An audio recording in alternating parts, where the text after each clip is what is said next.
Hello YouTube, comment ça va? On se retrouve pour la vidéo film du mois de mai 2025. Donc attention, cette vidéo risque d'être un petit peu longue étant donné que je ne vous ai pas fait de vidéo ni de réel ni quoi que ce soit sur les films du mois d'avril. Étant donné que j'en avais vu trop peu, je me suis dit que ce serait pas très intéressant, donc j'ai préféré tout mettre là-dedans. Comme ça au moins ça fait une vidéo assez longue. Donc pour ce premier film, on va continuer avec les choses que j'avais oubliées.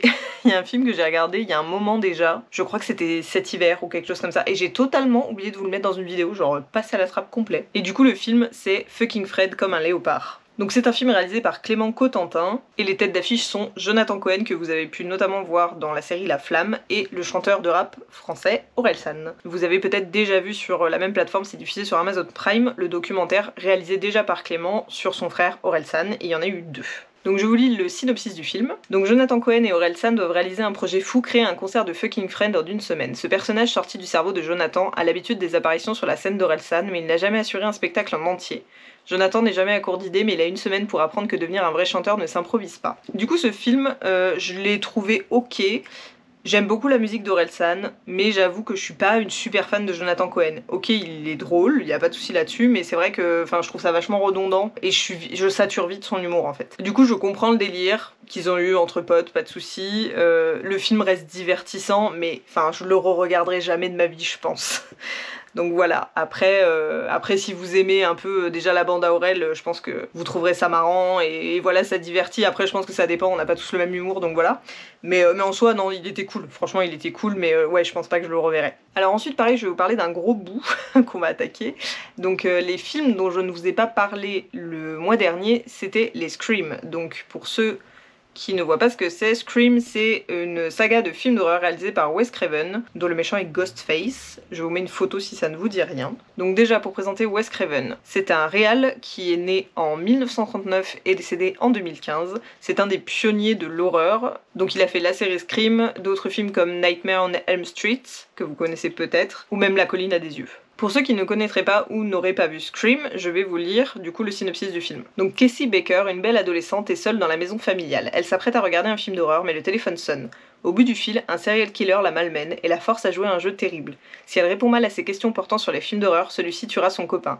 Sydney Prescott sait qu'elle est l'une des victimes potentielles du tueur de Woodsboro. Celle-ci ne sait plus à qui faire confiance entre Billy, son petit ami, sa meilleure amie Tatum et son frère Dewey, ses copains de classe Stuart et Randy, la journaliste arriviste Gail Weathers et son caméraman Kenny qui traîne tout le temps dans les parages, et son père toujours absent, qui se cache derrière le masque du tueur. Donc on va passer vraiment bref sur le premier film. Si vous n'avez pas vu le premier et pas les suivants du coup je pense, passez tout le moment Scream parce que forcément je vais spoiler à chaque fois. Et je ferai quand même des rappels de spoil à chaque volume au cas où il y en a que vous n'ayez pas vu pour pas vous spoiler les prochains. Donc du coup, Scream, donc l'héroïne Sydney Prescott avec sa bande de potes qui tombent tous comme des mouches au fur et à mesure qu'ils reçoivent un coup de téléphone. Et donc à la fin du film, on apprend que le tueur les tueurs sont Billy et je ne sais plus son nom dans le film, Sammy de Scooby-Doo, voilà, Matthew Lillard de son vrai nom, mais je me souviens plus dans le film. Donc voilà, Scream c'est un de mes films d'horreur préférés, vraiment je le trouve trop bien, j'adore toujours autant le regarder. Et en fait Maxime, je sais plus s'il l'avait pas vu ou s'il l'avait vu il y a super longtemps, mais toujours est-il qu'il voulait voir les autres, et c'est vrai que moi je ne m'étais jamais attardée sur les autres. Parce que je pense que vous commencez à savoir depuis le temps, moi j'aime bien les films où il y en a qu'un. Les suites, je trouve ça rarement réussi, surtout là, comme quand il y en a plein comme ça. Donc je me suis jamais lancée dedans et on s'est dit, allez vas-y, on se lance dedans. Donc, qu'est-ce qu'on a regardé? Scream 2. Je ne vous ai pas du tout parlé des têtes d'affiche, mais bon, pareil, si vous avez vu les films, vous savez qui c'est. Ce sont David Arquette, Courtney Cox et Neve Campbell. Donc pour ce deuxième volume, je vous lis encore une fois le synopsis. Phil Stevens et sa copine Maureen Evans sortent ensemble voir en avant-première le film Stab, inspiré de la tuerie de la ville de Woodsboro l'année précédente. Le public porte d'ailleurs en grande partie le costume du tueur, mais parmi les fans déchaînés se cache un nouvel assassin, qui poignarde devant toute l'audience la pauvre Maureen. Sydney Prescott, une des réelles survivantes du premier massacre, s'est inscrite à la fac de Windsor, où elle apprend l'art dramatique avec son ami Randy. Mais avec ce nouveau fait divers, la jeune femme prend peur et ne peut à nouveau plus faire confiance en personne. Surtout qu'un meurtre intervient dans l'enceinte même du campus, la jeune Casey Cooper a été défenestrée après avoir subi 2 coups de couteau. Pour Sydney, ça ne fait aucun doute, le cauchemar recommence. Mais qui peut donc s'acharner à vouloir sa mort et pourquoi? Donc pour ce deuxième volume, on retrouve donc l'héroïne Sydney, qui entouré de nouvelles personnes, étant donné que à peu près tout son entourage est mort dans le premier volume, va donc à la fac de Windsor, comme indiqué dans le synopsis, donc du coup a un nouveau petit ami, deux nouveaux amis, il lui reste que Randy du coup du premier volume, qui survivra avec elle du coup dans le premier, et on retrouve aussi Gale et Dewey, qui restent toujours dans les parages. Du coup, pour ce volume-là, ça va, je l'ai trouvé sympa, j'ai bien aimé le fait de retrouver les anciens et les nouveaux personnages. En plus j'aime beaucoup le personnage de Randy, parce que je trouve qu'il fait la passerelle entre les spectateurs et le film, vu que voilà, il va parler à chaque fois des grands codes du cinéma d'horreur, tout ça. Le fait en plus que dans ce volume-là, l'histoire de Sidney et de tout le monde du coup devient un film, est aussi très ironique. Et du coup, attention, spoiler alert, je vais révéler qui est le tueur dans Scream 2. Donc du coup, pour ceux qui l'ont vu, le tueur, vous savez que c'est la mère de Billy, que vous avez pu voir aussi dans Desperate Housewives en train de tuer des gens, décidément, cette actrice est faite pour tuer des gens. Et du coup, le pote de Sidney, pareil, je sais plus son nom, désolé les sidekicks, je retiens pas vos noms, donc je vous mets une photo à l'écran avec son nom, qui du coup est le deuxième tueur. Je trouve que forcément les motivations du tueur sont justes, dans le sens où ok c'est la mère de Billy, et ça reste à peu près crédible, donc c'est ok pour moi. Le 2, franchement, globalement, j'ai trouvé ça ok. Ensuite, nous passons à Scream 3. Donc je vous lis pareil le synopsis. Cotton Reary, l'un des survivants de la tuerie de la fac de Windsor, rentre tranquillement chez lui après avoir terminé le tournage de l'émission quotidienne qui l'anime. Le téléphone sonne, au bout du fil, une fan, qui s'avère être un dangereux tueur, prêt à tout pour retrouver la trace de Sidney Prescott. La jeune femme reste terrée dans une maison surprotégée afin d'effacer les souvenirs traumatisants dont elle a été précédemment l'héroïne malheureuse lors des massacres perpétrés à Woodsboro et à Windsor. Le sujet semble quant à lui à la mode puisque John Milton a décidé de produire un troisième film, Step 3, relatant les agissements du mystérieux tueur masqué. Mais la réalité rattrape à nouveau la fiction lorsque l'une des actrices principales est sauvagement assassinée sur le plateau.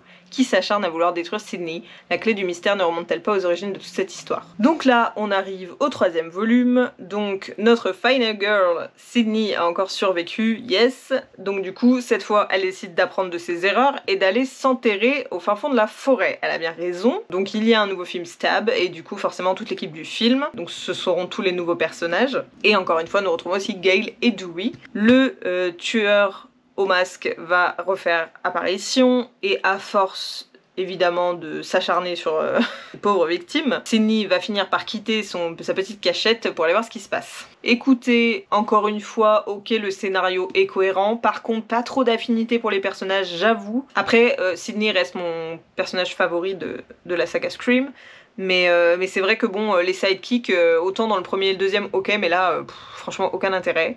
Et puis bon, là, c'est le troisième, donc je commence à trouver un peu ça redondant. C'est toujours le même scénar, donc voilà. Pareil, celui-ci, du coup, je l'ai trouvé beaucoup plus prévisible, parce que autant dans le deuxième, je ne me doutais pas du tout que c'était la mère de Billy, le tueur, autant là, dans le troisième, attention, spoiler alert, je vais révéler qui est le tueur de Scream 3, du coup c'est le demi-frère de Sidney, donc je trouve que c'était un peu prévisible dans le sens où, vu que toute l'histoire est axée autour de Maureen, du coup la mère de Sidney, on se doute qu'il y a eu un truc pas net. Et que... Enfin moi j'ai vite flairé la piste de elle a eu un gamin avec quelqu'un d'autre, mais après vu que tous les acteurs du film, enfin toute l'équipe des nouveaux sidekicks ont à peu près le même âge, un peu difficile de définir qui aurait pu être le frère ou la sœur de Sidney, donc c'est le seul truc que j'avais pas trop vu venir, mais bon forcément au fur et à mesure que tout le monde meurt, bon bah la liste se réduit. Mais plus prévisible que les autres, pardon. Et bon, des raisons un petit peu, voilà, ok, mais un peu bancal quand même. Là vraiment, il faut que ça se termine quoi. Ça devient un peu trop. Toujours le petit côté comique dans les Scream qu'on aime beaucoup. Et puis voilà. Donc écoutez, le 3, pareil, comme le 2, il est là. Bon, il aurait pas été là, ça aurait été la même. mais écoutez, pour moi ce n'est pas le pire. Donc voilà mon avis sur le 3. Et maintenant nous allons passer au dernier volume que j'ai vu. Il y en a d'autres, mais je me suis arrêtée là. Donc on va parler de Scream 4. Donc je vous lis le petit synopsis. 10 ans se sont écoulés depuis les terribles meurtres commis par Ghostface. Sidney Prescott est parvenue à tourner la page, mais c'est tout de même avec appréhension qu'elle retourne à Woodsboro pour le lancement de son premier roman. Ses retrouvailles avec sa cousine Jill, ainsi qu'avec le duo de choc Dewey et Gale, seront de courte durée. Ghostface est de retour, mais cette fois-ci les règles vont changer. Donc ce volume est sorti en 2011, donc 10 ans après Scream 3. Encore une fois, est-ce que c'était judicieux? Je ne pense pas du tout. Sur du coup les 4 que j'ai vus, le 4 est celui que j'ai le moins aimé. Pour vous dire, j'avais mon téléphone pendant le film, et ça arrive très rarement pour que je prenne mon téléphone pendant le film, c'est vraiment que il m'ennuie énormément. Et là bah écoutez, malheureusement ça a été le cas, je me suis vraiment beaucoup ennuyée. Ça y est, ça devient vraiment trop tiré par les cheveux cette fois. Donc attention, spoiler alert, je révèle qui est le tueur dans Scream 4. Donc du coup c'est la cousine de Sidney Gill. Et je sais plus qui, non mais vous voyez le film m'a tellement marqué, elle est avec quelqu'un d'autre parce que du coup son but c'est de reproduire ce qu'ont fait Billy et Sammy de Scooby-Doo là, dans le premier film. Mais les raisons sont d'un nul. Elle en veut à Sidney parce que elle a pris toute la couverture médiatique parce qu'elle s'est fait attaquer par Ghostface pendant toutes ces années. Excusez-moi hein, mais il faut vraiment avoir un peu des soucis pour revendiquer ça et vouloir tuer sa cousine. Le truc que j'ai trouvé sympa c'est que il y avait au casting Emma Roberts, donc du coup que vous avez sûrement vu dans American Horror Story. Et que c'est une actrice que je trouve très douée, que j'aime beaucoup, donc du coup c'était cool de la voir à l'écran, mais bon, je trouve que ce volume-là n'était pas du tout crédible. Assez rigolo aussi de voir Dr Mamour jeune, je l'avais jamais vu aussi jeune dans un film je crois, mais vraiment pas du tout d'intérêt, j'ai été super déçue. Heureusement, Sidney survit, parce que j'avoue que j'ai eu un petit peu peur. Mais écoutez, je me suis arrêtée à là, parce que franchement, du coup, je n'arrive pas à regarder au-delà, parce que je me dis, si le 4 était comme ça va être quoi après, mais bon, je les regarderai. Après, vous savez maintenant quand, ça, on ne sait pas. Donc voilà pour mon avis sur les Scream, volume 1 à 4. Ensuite, j'ai regardé le film It Ends With Us, ou Jamais Plus. Donc c'est un film réalisé par Justin Baldoni, et les têtes d'affiche sont lui-même et Blake Lively. Et du coup, c'est un film inspiré du roman du même nom, écrit par l'autrice Colleen Hoover, que je vous ai déjà présenté dans d'autres vidéos livres, du coup. Si vous n'avez jamais entendu parler de cette œuvre, écoutez, je vous lis le synopsis. Fragilisée par une enfance traumatisante, Lily Bloom se lance dans une nouvelle vie à Boston en ouvrant sa propre boutique de fleurs, son rêve de toujours. De sa rencontre fortuite avec le charmant Ryle Kincaid, naît une connexion intense, mais alors que les deux tombent profondément amoureux, Lily commence à entrevoir des aspects sombres de Ryle qui lui rappellent ses parents. La situation se complique davantage lorsque son premier amour réapparaît dans sa vie. Lily réalise alors qu'elle va devoir faire face à un choix impossible qui dessinera son avenir. Donc ce film est sorti en août 2024, et comme je l'ai dit, il est pris du roman. J'ai lu le roman Jamais Plus avant de voir le film, et je pense que ça a énormément joué dans mon affect quant au film. Je pense que si je n'avais pas lu le livre avant, j'aurais peut-être plus aimé le film, mais malheureusement bah, j'ai fait l'inverse, ou heureusement, allez savoir. Alors autant je trouve que le casting est très bien, parce que j'imaginais totalement les personnages comme ça, sauf peut-être Atlas que j'imaginais... je connais pas le nom de cet acteur, je vous mets sa photo, mais je l'imaginais comme ça, et pas comme l'acteur du film, mais bon, ça c'est un détail. Mais après, je trouve que les acteurs sont bien, par contre j'ai trouvé le film trop long, dans le sens où il avait trop de longueur vraiment. Après, je sais pas si c'est le premier film que Baldoni réalise. Franchement, il me semble, mais je suis pas sûre, donc je mets pas ma main coupée comme d'hab, je me corrige en bas si je vous dis une bêtise. Mais je trouve qu'il a plutôt bien retranscrit le livre, surtout pour un homme. Alors après on aime ou on n'aime pas, mais je trouve qu'il a gardé cet aspect de voilà quand... Attendez, spoiler alert, voilà, je vous mets un petit warning ici, si vous n'avez pas vu, pas lu, tout ça, bref, ne regardez pas maintenant, ça va vous spoiler. Donc j'allais vous dire que je trouve qu'il retranscrit bien le fait que Lily se voile la face sur les violences conjugales, que voilà, que pas comme dans l'inconscient collectif, tout le monde pense qu'on se fait taper, du coup on va partir immédiatement, c'est pas la vie ça. Et que justement, toutes les fois où Ryle va être violent avec elle, elle va le matérialiser par des accidents ou se voiler la face, enfin ce genre de choses, et je trouve que c'est très bien retranscrit par rapport au livre, et que la relation entre Ryle et Lily est très bien matérialisée par ces deux acteurs, je trouve, écoutez. Mais c'est vrai que j'ai pris plus de plaisir à lire le livre qu'à regarder le film. Honnêtement, je ne pense pas que je regarderai le film, parce que du coup les côtés que j'avais trouvés, enfin qui ne m'avaient pas plu dans le livre, ils ne m'ont pas plu non plus à l'écran. Je vous avais dit, je crois, dans ma vidéo où j'en avais parlé, que je trouvais ça un peu vide à des moments, certains personnages un peu expéditifs, et ouais, enfin je veux dire par exemple la phase avec la sœur de Ryle, je me souviens jamais de son nom, Alyssa, peut-être. Et bien je trouve que c'est comme dans le livre, ils deviennent amis trop vite, on dirait pas qu'il y a une vraie relation entre elles, c'est très étrange, enfin. Donc voilà, après ce n'est pas un mauvais film, mais je ne pense pas que je le re-regarderai pour le coup. Pour les films suivants, ce sont des films que j'ai tous déjà vus, mais que j'ai re-regardés. Mais je me suis dit que j'allais vous en parler, ça pourrait être sympa. Donc attention, vieillerie numéro 1, j'ai regardé le film Van Helsing. Donc c'est un film sorti en 2004 et réalisé par Stephen Sommers. Les têtes d'affiche sont Hugh Jackman et Kate Beckinsale. Je vous lis le petit résumé. Au cœur des Carpates, il est un monde de légendes et de mystères, la Transylvanie. Une terre où le mal règne en maître absolu, où le danger rôde dès le coucher du soleil, où prennent corps les monstres qui hantent nos cauchemars les plus secrets. Van Helsing est un ténébreux professeur et chasseur de monstres. Sa mission l'amène à affronter de terribles êtres, parmi lesquels le loup-garou, la créature de Frankenstein ou encore le comte Dracula, qui depuis des générations persécute la famille de l'intrépide et aristocratique Anna Valerius. Donc Van Helsing, c'est un film que j'ai vu... Franchement, je ne saurais même pas combien de fois je l'ai vu. Je l'ai vu quand il est sorti, donc j'avais 12-13 ans, quelque chose comme ça. Et déjà, alors en plus à l'époque, c'était un peu le truc, les films de vampires, loups-garous, il y avait Van Helsing et Underworld, on avait les films de fantasy avec Le Seigneur des Anneaux, enfin, c'était vraiment, moi, la période que j'ai adorée dans le cinéma, où j'ai commencé à regarder énormément de films du coup. Et même si ce film a très mal vieilli, malheureusement, et encore, je trouve que certains plans sont quand même acceptables. Je ne pourrais jamais m'en lasser, je pense. Et je ne suis pas très objective, on va pas se mentir. Je pense que vous commencez à capter un peu ce que j'aime depuis toutes les vidéos que je vous fais. C'est vrai que les vampires, bon voilà, on va pas se mentir, c'est un truc que j'aime beaucoup.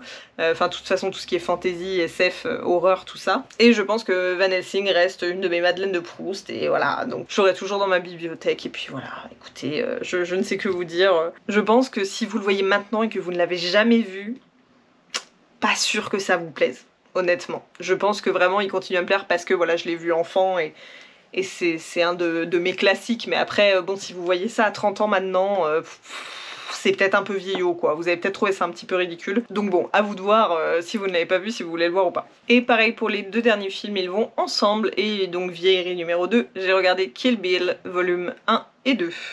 Donc ces films datent de 2003, en tout cas le premier oui. Et ils ont tous les deux été réalisés par Quentin Tarantino, et la tête d'affiche est Uma Thurman. Si vous ne connaissez pas Kill Bill, je vous lis le résumé. Au cours d'un mariage, un commando armé massacre l'assistance, laissant pour morte la mariée et l'enfant qu'elle porte. Après 4 ans de coma, la mariée se lance à la poursuite des assassins, membres du clan de Bill, au sein duquel, sous le pseudonyme de Black Mamba, elle exerça elle-même autrefois ses talents de redoutable tueuse. Bon, ça m'étonnerait que vous n'ayez pas vu les Kill Bill, parce que bah... Ça fait presque 20 ans, enfin, je pense que vous les avez vus, écoutez. Si vous ne les avez pas vus, sachez que je vais spoiler dans cette dernière partie de vidéo. Mais écoutez, moi, Tarantino, j'aime beaucoup ses films. Alors, je suis pas une inconditionnelle non plus, mais j'avoue que c'est un des réalisateurs que je préfère. J'aime beaucoup ses histoires, j'aime sa façon de réaliser les films. Et pour le coup, Kill Bill est le deuxième, je crois, que j'ai vu de lui. Et j'avais adoré. J'avais adoré. J'étais pas bien vieille, hein. Franchement... Je crois que je l'ai vu dans la même période que Van Helsing, hein, il me semble. Mais je sais pas, j'ai tout de suite accroché, et Uma Thurman, je l'ai trouvée hypnotisante dans ses films. J'aime le côté comics, du coup, du film. Les histoires de toutes les vipères assassines, les acteurs qu'ils ont choisis. Je trouve que la raison de la vengeance de Beatrix est totalement légitime. La BO aussi, je la trouve trop bien. J'avais regardé aussi la version de Director's Cut, vachement plus sanglante pour le coup, en plus bon bah Tarantino voilà. J'ai pas trouvé qu'elle apportait quelque chose d'exceptionnel honnêtement, parce que depuis je l'ai regardé sans cette version et j'ai trouvé ça toujours aussi bien. Mais écoutez, pareil pour moi ça fait partie de mes classiques, hein, volume 1 et 2. Je vais passer sur le volume 2, écoutez, en soi pareil, si vous l'avez déjà vu, donc vous savez que dans le volume 2, Beatrix arrive enfin à remonter jusqu'à Bill et qu'elle découvre que en fait sa fille est vivante et que du coup Bill l'a élevée pendant toutes ces années et elle finira par le tuer, et scène très émouvante je trouve, et peut-être une des meilleures fins que j'ai vues à un film honnêtement. Mais en tout cas ouais, comme je viens de vous le dire, Kill Bill vraiment pour moi c'est dans mes classiques, j'ai beaucoup aimé, et en fait on les a regardés parce que Maxime ne les avait jamais vus et pour le coup il les a bien aimés, donc je suis bien contente. Écoutez voilà, c'est tout pour cette vidéo film, j'espère que ça vous a plu. Comme d'habitude n'hésitez pas à me dire dans les commentaires si vous avez vu ces films, si vous comptez en voir, ce que vous avez regardé